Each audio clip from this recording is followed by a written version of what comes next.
Exams में अक्सर ऐसे क्वेश्चंस आते हैं जिसमें हमें रूट वाले नंबर को दे दिया जाता है और हमें प्रूफ करना रहता है कि क्या वो रेशनल है या इरेशनल है। जैसे कि आप सपोज कर लीजिए आपको आ गया √7 और आपको प्रूफ करने को दे दिया जाएगा कि इसे प्रूफ करिए कि ये एक इरेशनल नंबर है। तो आप ये कैसे प्रूफ करेंगे, तो आज इसके पीछे का आज एक कॉन्सेप्ट जानेंगे। लेकिन उसके पहले हम रेशनल और इरेशनल नंबर्स की बात करेंगे आपसे, जो कि शायद आपको पता होगा लेकिन हम एक बार फिर आपको बताएंगे और फिर उसके बाद आपको बताएंगे इसके पीछे का कॉन्सेप्ट कि इसे कैसे हम प्रूफ कर सकते हैं। तो आइए जानते हैं सबसे पहले हम रेशनल नंबर के बारे में। तो रेशनल नंबर क्या होता है, जिन्हें हम फ्रैक्शंस के फॉर्म में, यानी ऐसे नंबर्स जिन्हें हम P/Q के फॉर्म में, ऐसे नंबर्स जिन्हें हम P/Q के फॉर्म में रिप्रेजेंट कर सकें, पर इसकी एक शर्त है जहां पे आपका Q will not equal to 0। Q 0 के इक्वल नहीं होना चाहिए, वो हमारा रेशनल नंबर हो जाएगा। फॉर सपोज आप एग्जांपल लिख लीजिए 1/2 या 5 भी हमारा हो सकता है। अगर मैं 5 के नीचे 1 लगा दूं तो ये सारे हमारे रेशनल नंबर्स हैं।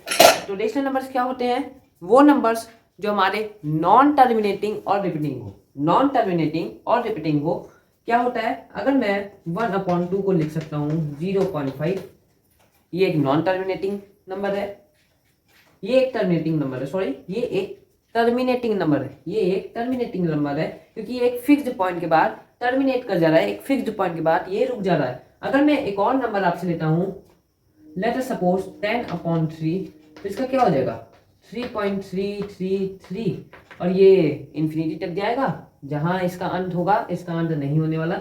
ये एक टर्मिनेटिंग, ये एक रिपीटिंग डेसिमल है, ये रिपीट किए जा रहा है, ये रिपीट किए जा रहा है। तो ये भी हमारा रेशनल नंबर है और ये भी हमारा रेशनल नंबर है। हमने क्या सीखा, हमने ये सीखा वो नंबर जो रिपीटिंग हो और एक प्लेस में जाके टर्मिनेट कर दे रहा है वो हमारा एक रेशनल नंबर होगा। तो हम इरेशनल नंबर्स की बात करते हैं, तो इरेशनल नंबर हमारे क्या हो गए, वो नंबर्स जो रेशनल नहीं है। इरेशनल हमारे यही ना हो गए, वो नंबर्स जो हमारे रेशनल ना हो। तो इरेशनल के लिए हम क्या बोलेंगे, वो नंबर्स जो हमारे रेशनल ना हो। जैसा कि आप सपोज कर लीजिए हमने क्या देखा, टर्मिनेटिंग और रिपीटिंग हो, वो नंबर्स जो कि नॉन टर्मिनेटिंग और नॉन रिपीटिंग हो, यानी कि वो नंबर रिपीट भी ना करे और ना ही वो टर्मिनेट करे, ना ही वो एक प्लेस पर जाके रुक जाए। जैसा कि आप सपोज मान लीजिए मैंने लिख दिया 1.4040040000 और ये जाए जा रहा है, जाए जा रहा है, ये इन्फिनिटी तक जा रहा है, ये कंटिन्यूअस जा रहा है। तो ये हमारा एक इरेशनल नंबर है क्योंकि ये ना ही एक प्लेस पे टर्मिनेट कर रहा है, ना ही ये रिपीट हो रहा है, इसकी बार बार वैल्यूज बदलती जानी। अगर मैं यहाँ पे लिखता हूँ 3.1415926, तो ये क्या है, ये एक पाई की वैल्यू है और पाई भी हमारा एक इरेशनल नंबर है। जबकि जबकि 22/7 जबकि 22/7 हमारा एक रेशनल नंबर है क्योंकि हम इसे P/Q के फॉर्म में रिप्रेजेंट कर रहे हैं, जहां पे Q हमारा 0 के इक्वल नहीं है, लेकिन पाई एक इरेशनल नंबर है। इस बात पे आप ध्यान दीजिएगा। तो आइए हम शुरू करते हैं। अब हम शुरू करते हैं मजेदार चीज जिसके लिए आप इस वीडियो को देख रहे हैं। तो आइए शुरू करते हैं, एक बहुत ही आसान तरीके से आपको बताएंगे, बहुत ही आसान तरीके से आपका कॉन्सेप्ट बिल्ड करेंगे। तो क्लास 10 के एग्जाम में सीबीएसई तो पूछता है, वो आपको कोई भी नंबर दे देगा। मान लीजिए proof that √11 is irrational, proof that √17 is irrational. तो हम किसी भी नंबर को हम प्रूफ कर सकते हैं कि वो इरेशनल है। बहुत ही आसान तरीका आपको बताएंगे, बहुत ही आसान तरीके से आपको कॉन्सेप्ट समझाएंगे। लेट अस सपोज हमें प्रूफ करना है, proof that √7 is irrational. Prove that √7 is irrational. Let us suppose हमें √7 को एक irrational नंबर प्रूफ करना है, तो हम कैसे इसे प्रूफ करेंगे, तो आइए देखते हैं। तो इसके प्रूफ में आइए देखते हैं। सबसे पहले हम लेट करेंगे कि √7 को हम रेशनल मान लेते हैं। Late us assume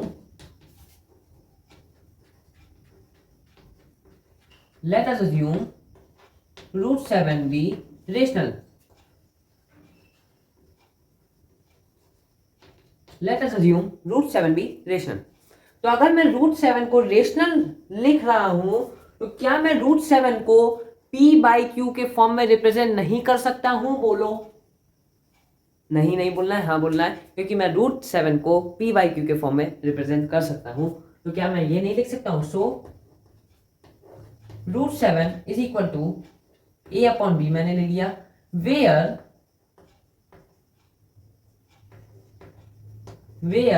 a and b are integers, where a and b are integers.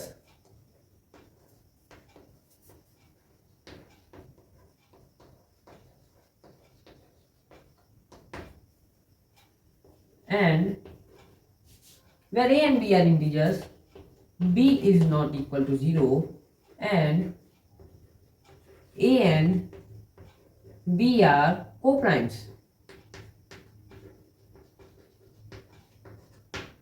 मैंने क्या लिखा? √7 को हम a अपॉन b के फॉर्म में रिप्रेजेंट कर सकते हैं, जहां पे a और b हमारा इंटीजर होगा, ये हमने रेशनल नंबर में पढ़ लिया, जहां पे b नॉट इक्वल टू 0 होगा, ये हमें पता है, और जहां a और b कोप्राइम्स होगा। तो यहाँ पे हम कोप्राइम्स की बात करते हैं कि कोप्राइम्स क्या होता है, ये किस चिड़िया का नाम है। तो कोप्राइम्स हमारे ऐसे नंबर्स होते हैं जो केवल और केवल, जो सिर्फ और सिर्फ 1 से डिविजिबल हो, ऐसे दो नंबर्स जो केवल 1 से डिविजिबल हो। मान लीजिए मैंने यहाँ पे लिख दिया 5 और 7, 5 और 7 जो कि सिर्फ 1 से डिविजिबल है, क्या इसे कोई और नंबर डिवाइड कर सकता है? बोले नहीं, क्योंकि ये सिर्फ 1 से डिविजिबल। मान लीजिए मैंने 4 और 9 ले लिया, 4 और 9 ले लिया, तो 4 और 9 आर ऑल्सो कोप्राइम्स, क्योंकि 9 को 3 डिवाइड कर सकता है पर 4 को 3 नहीं कर सकता, 4 को 2 कर सकता है पर 2 को 9 नहीं कर सकता। वो एक पॉइंट में आंसर आ जाएगा। हमें अगर एक नंबर से, एक इंटीजर्स के फॉर्म में अगर हम देखें तो ये सिर्फ और सिर्फ 1 से डिविजिबल है और किसी नंबर से नहीं डिविजिबल है, तो हम इसे कोप्राइम्स बोलेंगे। जी बेशक 4 और 9 प्राइम नंबर नहीं है, बट जो नंबर्स कंपोजिट हैं, यानी कि प्राइम नंबर ना हो के भी वो कोप्राइम्स हो सकते हैं। तो हमने इसके बारे में बात कर ली, तो आइए आगे बढ़ते हैं। तो हमने लिखा a और b को हम कोप्राइम्स करेंगे। अब मैं लिख देता हूं √7 का square is equal to a square upon b square. यहां पे मैं एक लाइन लिख दूंगा, squaring both sides,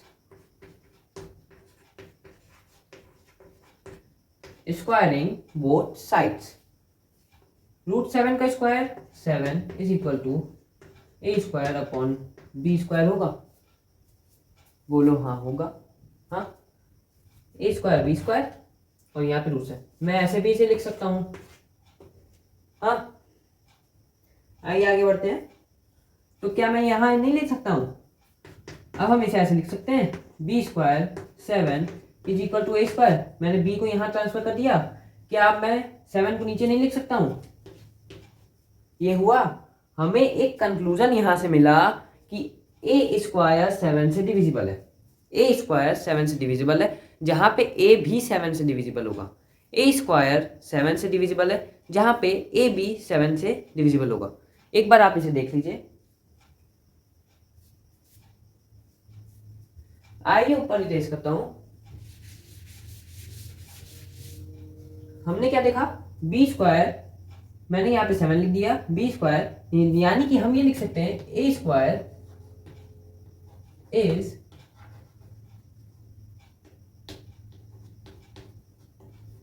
divisible by 7, a square is divisible by 7, या ये भी लिख सकते हैं 7 डिवाइड्स a स्क्वायर।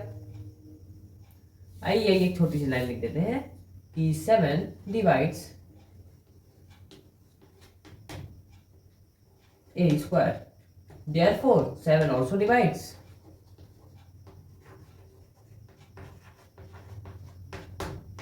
अब ये मैंने क्या लिखा? 7 a स्क्वायर को डिवाइड कर रहा है, पर 7 a को कैसे डिवाइड करेगा, ये से भी देखा जाए। मान लीजिए मैं यहाँ पे एक नंबर लिखता हूँ 7 को, ये अगर मैं लेता हूँ 7 अपॉन 7 क्या डिवाइड है? अगर मैं यहाँ पे 7 का स्क्वायर कर देता हूँ 49, तो ये भी तो डिवाइड है, ये भी तो 7 से कट जाएगा। तो बस यहीं पे मैंने बात लिखी है कि 7 जब a स्क्वायर से डिविजिबल है, 7 जब a स्क्वायर से डिविजिबल है, तो 7 a से भी तो डिविजिबल होगा।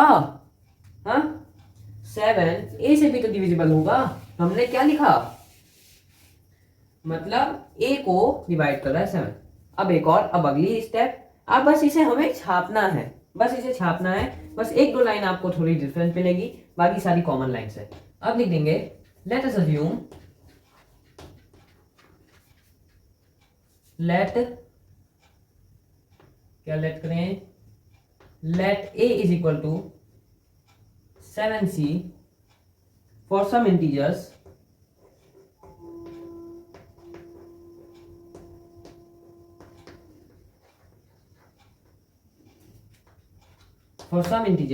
c।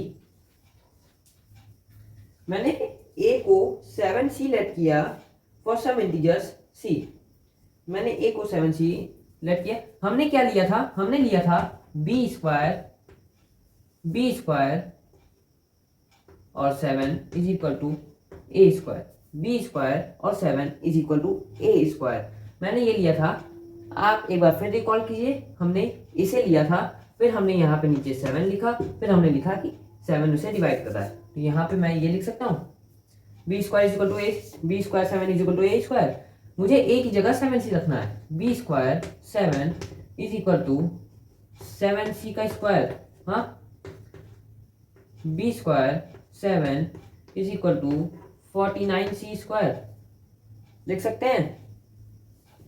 क्या मैं इसे यहाँ पे नहीं लिख सकता हूँ? ये कटेगा 7 टाइम्स में, कटा 7c स्क्वायर। 7 को मैं यहाँ पे नहीं लिख सकता हूँ, c स्क्वायर। आइए एक बार फिर इसे मैं रिपीट करता हूँ। आइए फिर से एक बार इसे देखते हैं।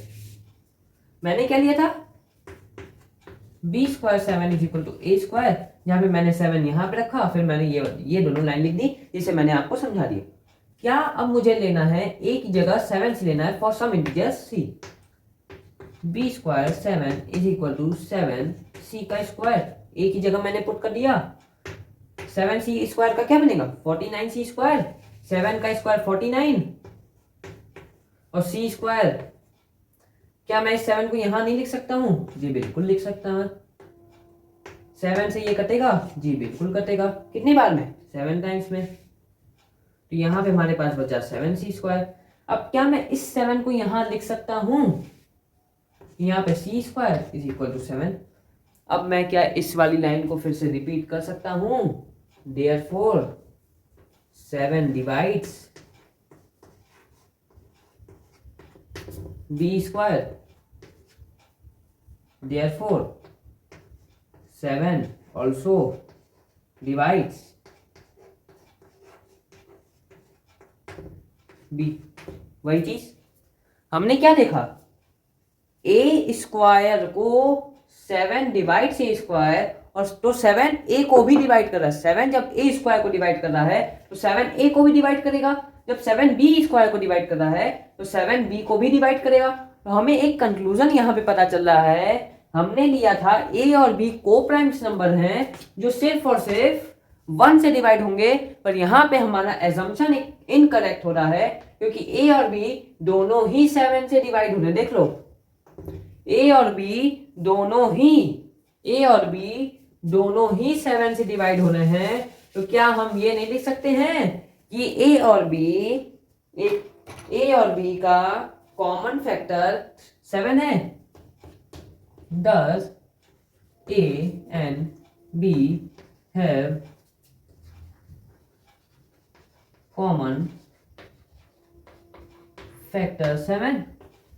हाँ, a और b का एक कॉमन फैक्टर 7 है। बट हमने क्या लिया था कि a और b are coprimes, but a and b are coprimes. हमने तो भाई लिया था कि a और b तो कोप्राइम्स है, a और b तो सिर्फ 1 से कटेगा। तो ये 7 कहां से आ गया? मतलब हमारा एजम्पशन इनकरेक्ट है कि नहीं? Therefore √7 is not rational. Therefore √7 is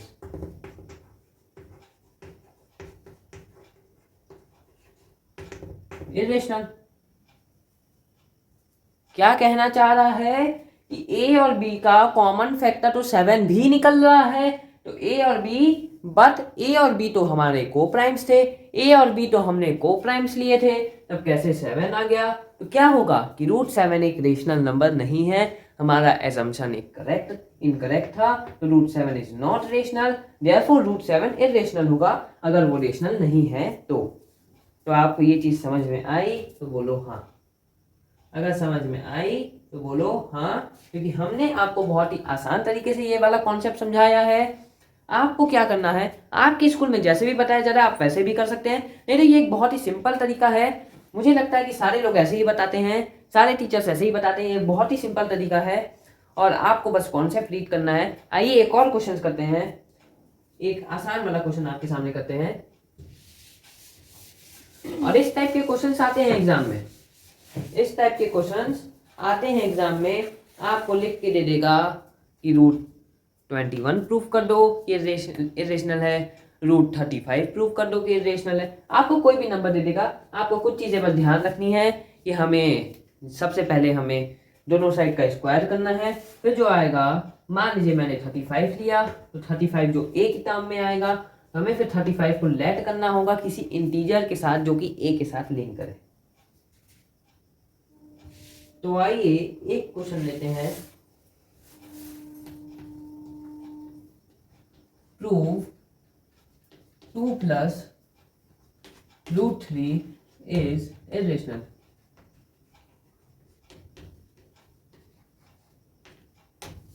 prove 2 + √3 is irrational.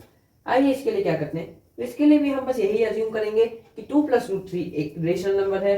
फिर हमें क्या आएगा, जहाँ पे a और b हमारा इंटीजर होगा और a और b हमारे कोप्राइम्स होंगे, जहाँ पे b is not equal to 0।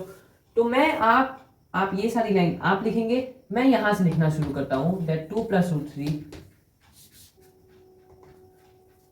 √3 late us assume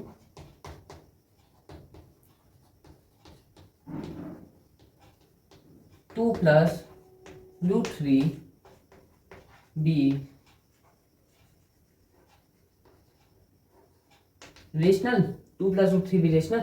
मैं यहीं से अब मैं यहां से लिख रहा हूं, आपको इसमें एक लाइन लिखनी होगी कि 2 + √3 अगर रेशनल है तो 2 + √3 a/b के फॉर्म में रिप्रेजेंट हम कर सकते हैं। तो a और b हमारे इंटीजर होंगे, जहां पे b is not equal to 0 और a और b कोप्राइम्स होंगे, जहां अभी हमने ये सब पीछे किया है। आप एक बार आप इसे 2 बार 3 बार आप प्रैक्टिस करेंगे, आपको खुद ब खुद इसे लिखना आ जाएगा। तो हम क्या ये लिख सकते हैं, हाँ, √3 = a/b - 2 लिख सकते हैं, हाँ, is equal to √3 = a-2b/b, a-2b/b। जब हमारे a और b एक इंटीजर हैं और a/b एक रेशनल नंबर है, तो क्या a-2b/b एक रेशनल नंबर होगा, बोलो हाँ होगा। देयरफॉर a-2b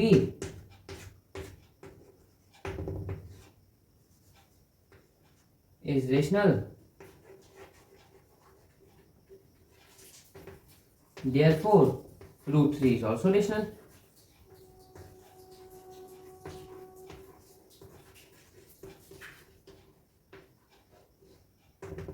हमने तो अभी प्रूफ किया ना, हमने क्या देखा, हमने जब a/b के फॉर्म में लिख दिया √3 को तो ये रेशनल नंबर हो गया, तो मैंने तो यहाँ पे कर दिया, लेकिन हमें इरेशनल प्रूफ करना है। तो हमें इतना पता है, हमें इतना सिखाया गया है कि √3 तो एक इरेशनल है, हमें क्या करना है, बट बाय कॉन्ट्राडिक्शन, यहाँ पे हम एक कॉन्ट्राडिक्शन मेथड करेंगे। हमने लिखा √3 is also rational, but a contradiction arises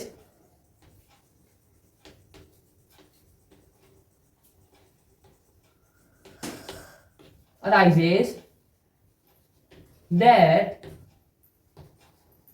√3 is irrational, therefore thus our assumption is incorrect।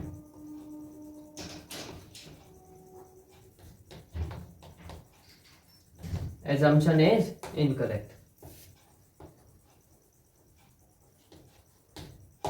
हमने क्या देखा, हमने ये देखा कि √3 तो एक रेशनल है, यहाँ से हमने प्रूफ किया, बट हमें ये पता है कि √3 तो एक इरेशनल नंबर है। हमने ये कॉन्ट्राडिक्ट किया तो हमारा एजम्पशन इनकरेक्ट था, हमें बस इतना लिखना है, तो हम लिख देंगे। हेंस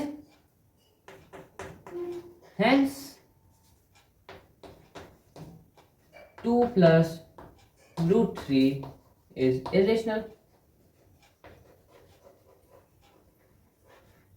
तो हमने बड़ी ही आसान तरीके से इस वाले को प्रूव कर दिया और ये वाला बहुत ही आसान आपको लगा होगा। तब आपको बहुत सारे क्वेश्चन प्रैक्टिस करने इसमें के, और इसमें के क्वेश्चन आते हैं आपके टर्म एग्जाम में भी आ सकते हैं, प्री बोर्ड में भी आ सकते हैं, इंटरनल टेस्ट में भी आ सकते हैं, और सीबीएसई तो देगा ही देगा। बहुत कॉम्प्लेक्स नंबर्स भी दे सकता है, बहुत ही आसान भी दे सकता है। आपको कुछ नहीं करना है, आपको बस 3-4 लाइन अपने दिमाग में रखना है, आप बहुत ही आसान तरीके से कर देंगे।